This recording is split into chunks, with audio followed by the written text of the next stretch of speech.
go through the three and see what a realistic thing is. And I'm going to start. Let's start with Tanev. I got to be honest with you, Devin. Sorry, Darren. I'm reading Darren Drager. That's why. Damn straight. There's a huge part of me that would love to see Chris Tanev back, and I would be willing to overpay him because of what he does.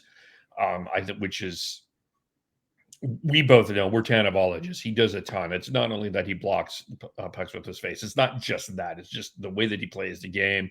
I think he's, I think he's criminally underrated. I think that there's a legitimate argument if we ever get to a point of best on best in the Olympics that Chris Tanev should be on Team Canada, even at his as older age. I would love to see Chris Tanev back within Calgary. I would be willing to overpay to a point, but I do wonder if once the playoffs, once the off season comes, that this is a guy that gets Luke Shen, Radko Gudas money, which might be out of the Flames budget, but it would break my heart. Yeah, there's definitely an argument there where you would want to try to retain him. There's always that possibility that if you do ship him off, maybe have a handshake agreement saying that, hey, this is what we're willing to offer you in the off season when you do become a UFA. It sounds like he does like it here. He's been a Western Canadian guy for ever because he was with the Canucks beforehand, and he's only been with two franchises his entire career, which is Western Canada. So I wouldn't be surprised if he would want to come back, especially for a bit of, it depends on what he wants, I guess. Does he want to do a bit of a retool, rebuild, because his leadership qualities are the best in the NHL. And when you have younger players coming in like a Jeremy Poirier, who is very highly touted within the Flames organization, different type of player. Granted, he sounds like more of a power play specialist, but when you're around players like Tanev, the habits that he does and what he does on a day-to-day basis does rub off on the younger players and sets a precedent to the rest of the team. Hey, I'm here, and I'm here to work, essentially. So I love that idea. It would be, it's just what are you going to get back for him? Is that attainable? Is that something that we want to go down the road of a potential, condition?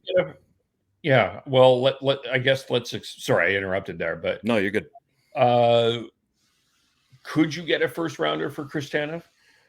I'd say probably a conditional first, depending on if he's healthy and how many games he plays and if they make the playoffs and if. But I think you could easily get a second and a mid-round pick or prospect within that trade. Yeah, I think you could get a conditional. I think you could possibly get a conditional first for him, depending on the team. It would be a late pick, but yeah. Did Chris Russell get a conditional first when he got traded down to Dallas? I thought he did. It was a condition. Yeah, I remember this trade. Let me look this up here.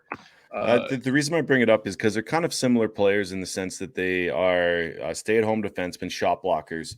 And yes, Chris Russell was a bit younger than Chris Tanev when that trade went down. But, there's definitely that potential.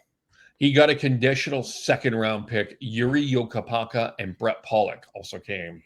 Jokipaka. Forgot about him. Yeah. So in the difference is that players like Tanev aren't available for trade normally. Those are the type of players that you win with in the playoffs that goes balls to the wall for the team. And so you're not just paying for experience, you're paying for the type of player that he is. So I think that has an extra value to it.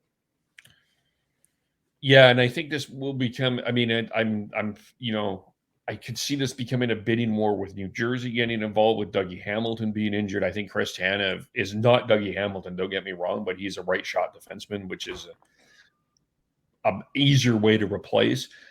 As mentioned, Ottawa and Toronto getting involved in that. Maybe a couple of other teams too. So I think there could be a bidding war for Chris Tanev, and I could see a conditional first, but I think realistically, a realistic expectation would be a second and a low A B level prospect. Yeah.